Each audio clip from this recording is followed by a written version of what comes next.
Hey, you guys, welcome in. Hold on, I do want to share an image on here while we do this live. Okay, all right. Hey, you guys, welcome in. So we're gonna do a quick little breakdown for our group rituals we have coming up. But this is more than just for the group rituals. This is for you guys to be able to know who these energies are. And if you wanted to go ahead and honor them, if you feel called to do so, right? Even if you don't decide to join a group ritual, you can still feel called to honor them. So we're going to read a little bit about them, learn a little bit, and get into it.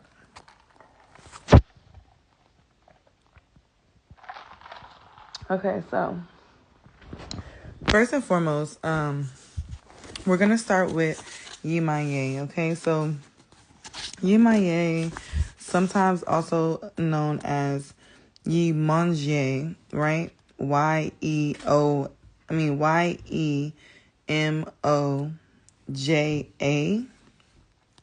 Also, Iemanja.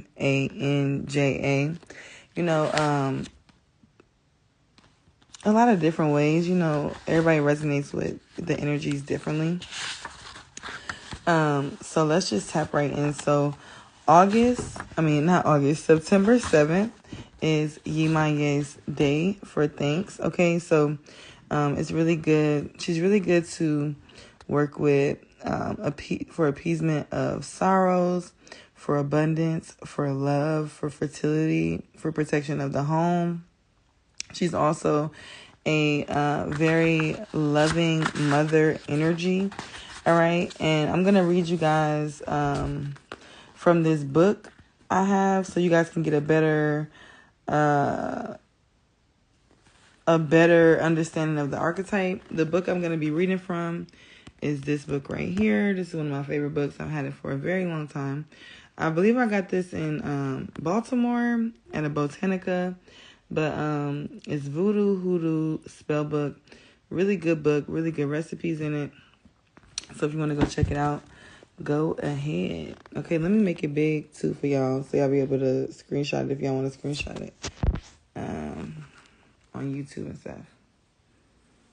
Okay. All right, so this is the book and it's by Denise Alvarado. All right. And dive back in. All right, this is one of the other images I got of them. It's so beautiful. I love the art, especially on Pinterest, of both of these goddesses. So we're starting with Yemaya because she is the more so mother energy here. All right. It says Yemaya is the mother of the seven seas, the creation goddess, and the Yorubian Orisha of fertility and motherhood. She offers protection to women. She is likened to the Patreon Saints Lady of Regla and Mary, Star of the Sea. Often depicted as a mermaid, she is associated with the moon, ocean, and female mysteries.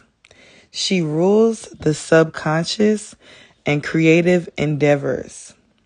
She is the governess of the household and of matters pertaining to woman, including childbirth, conception, childhood, safety, love, and healing. Extremely compassionate and merciful, Yemaya rules the dream time, oversees the moon, deep secrets, ancient wisdom, salt water, seashells, and the collective unconscious. All right, so we're going to pause right there and we're going to dive deep into what we just read, right? So and talk about too some of the energies that we'll be pulling on with the group ritual, or that you could pull on for yourself if you want to work with this yourself.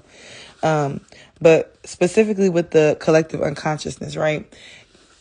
if you have different unconscious motivations, or you feel like sometimes your subconscious gets the best of you, or you feel like you can't really master certain things, or it's like these blocks, she's somebody who's very good to work with that energy, where you may be receiving blockages and not really sure where they're coming from, because she can get to the unconscious motivation of it, right?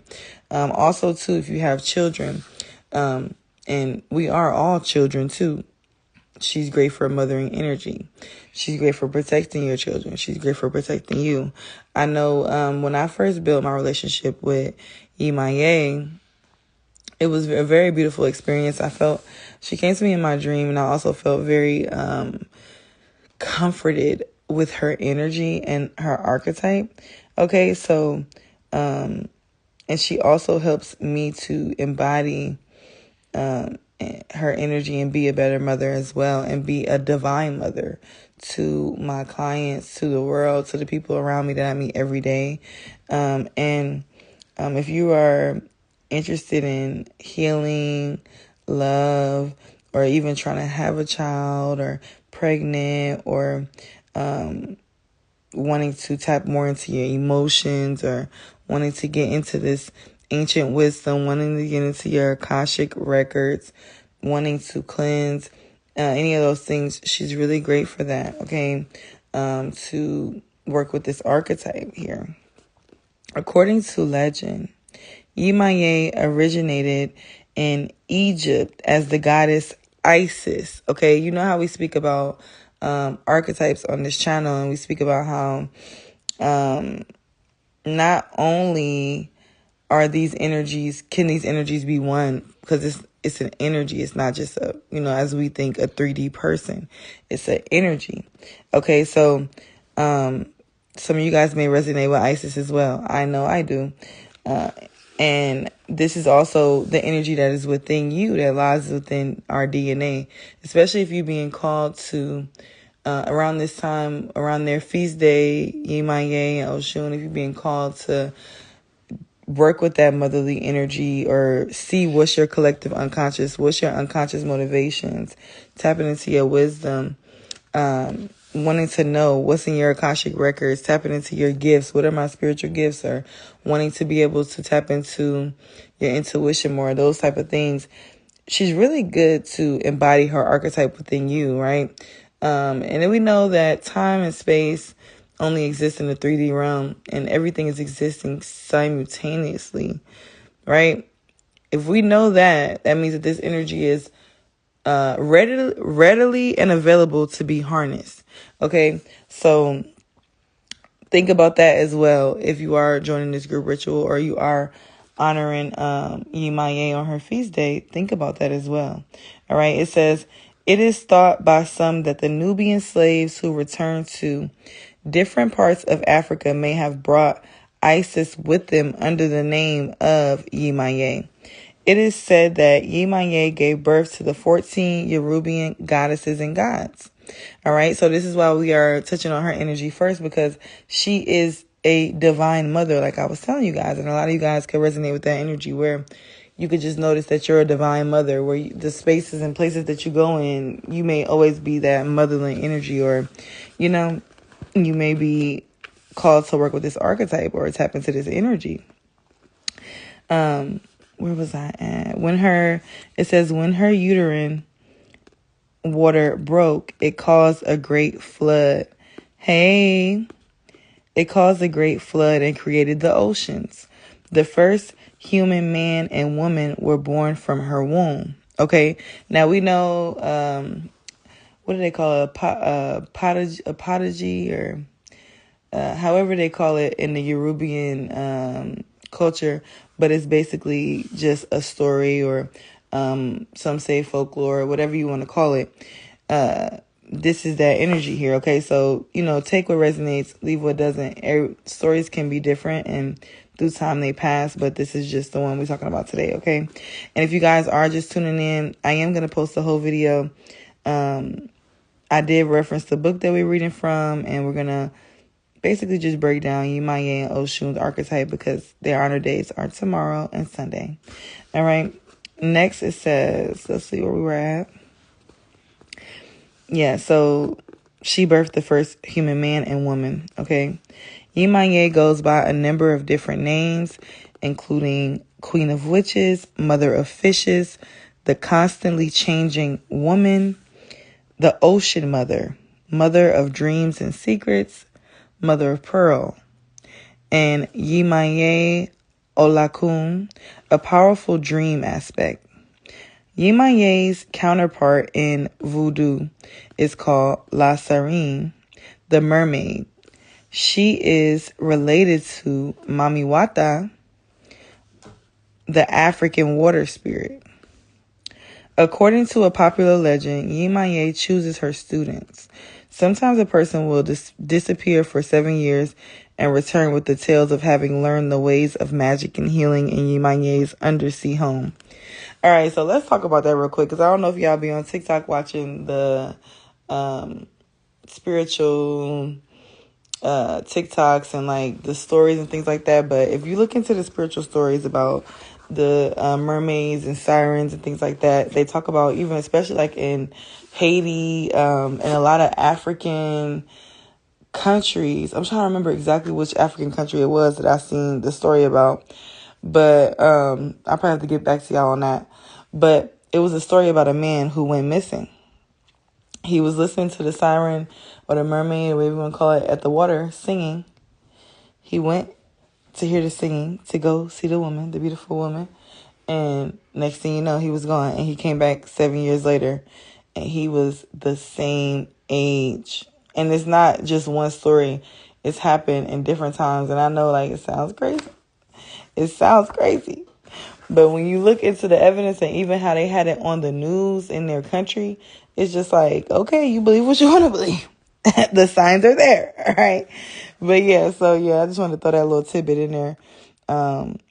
Just to, piggyback on that, because I've had this book for I've had this book for years. So this is like a refresher for me, and I just saw that video probably a couple months ago. So I'm like, oh, look at that. But yeah, so her offerings. Oh, wait, hold on. Oh, yeah, we just said that. Her offerings are often doves, but never fish, as these are considered her children. Okay, and then it says her feast day, we know, tomorrow, September 7th. Her day of the week is Saturday. Colors are crystal and blue. All right, and yeah, so that's all we're going to talk about for Yemaya. Let's go into Oshun and break down her archetype. I need to get some of my drink real quick.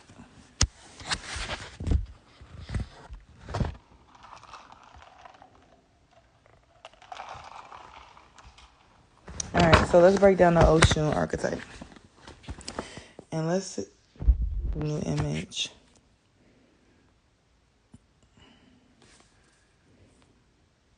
Yeah, this is one of my favorite ones too. I like this one.